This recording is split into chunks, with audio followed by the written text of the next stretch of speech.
సహోదరి సహోదరులారా, మీకు శుభవార్త. 2025 సంవత్సరంలో మొత్తం 365 అంశాలను మీతో పంచుకోబోతున్నాము. జనవరి 1వ తేదీ నుండి ప్రతిరోజు ఒక అంశము మరియు దానికి సంబంధించిన వాక్యమును పంచుకుంటాము. దయచేసి ఆ వాక్యములను వినండి, ధ్యానించండి మరియు ఆశీర్వదించబడండి. దయచేసి సబ్స్క్రైబ్ చేయండి మరియు మీ స్నేహితులతో పంచుకోండి.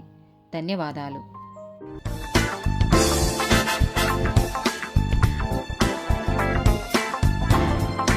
198th డే టాపిక్ దయ. ఎఫెసీలకు రాసిన పత్రిక 4వ అధ్యాయము 32వ వచనం. ఒకని ఎడల ఒకడు దయ కలిగి కరుణా హృదయులై క్రీస్తునందు దేవుడు మిమ్మును క్షమించిన ప్రకారము మీరును ఒకరినొకరు క్షమించుడి. కొలసీలకు రాసిన పత్రిక 3వ అధ్యాయము 12వ వచనం. కాగా దేవుని చేత ఏర్పరచబడిన వారును పరిశుద్ధులను ప్రియులైన వారికి తగినట్లు మీరు జాలిగల మనస్సును, దయాలుత్వమును, వినయమును, సాత్వికమును, దీర్ఘశాంతమును ధరించుకొనుడి. సామెతల గ్రంథము 11వ అధ్యాయము 17వ వచనం. దయగలవాడు తనకే మేలు చేసుకొనును, క్రూరుడు తన శరీరమునకు బాధ తెచ్చుకొనును.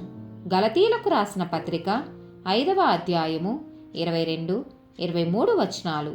ఎట్లనగా జ్ఞానము లేని వారలారా, మీరెన్నాళ్ళు జ్ఞానము లేని వారుగా ఉండగోరుదురు? అపహాసకులారా, మీరెన్నాళ్ళు అపహాస్యము చేయుచు ఆనందింతురు? బుద్ధిహీనులారా, మీరెన్నాళ్ళు జ్ఞానమును అసహించుకొందురు? నా గద్దింపు విని తిరుగుడి, ఆలకించుడి. నా ఆత్మను మీ మీద కుమ్మరించుదును, నా ఉపదేశమును మీకు తెలిపెదను. తీతుకు రాసిన పత్రిక 3వ అధ్యాయము 4-5 వచనాలు. మన రక్షకుడైన దేవుని యొక్క దయయు మానవుల ఎడల ఆయనకున్న ప్రేమయు ప్రత్యక్షమైనప్పుడు మనము నీతిని అనుసరించి చేసిన క్రియల మూలముగా కాక తన కనికరము చొప్పుననే పునర్జన్మ సంబంధమైన స్నానము ద్వారాను పరిశుద్ధాత్మ మనకు నూతన స్వభావమును కలగచేయుట ద్వారాను మనలను రక్షించెను. లూకాసు వార్త 6వ అధ్యాయము 35వ వచనం.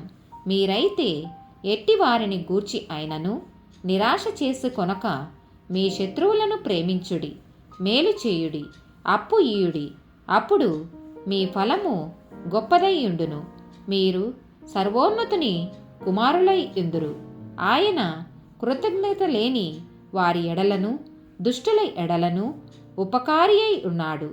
ఆమెన్.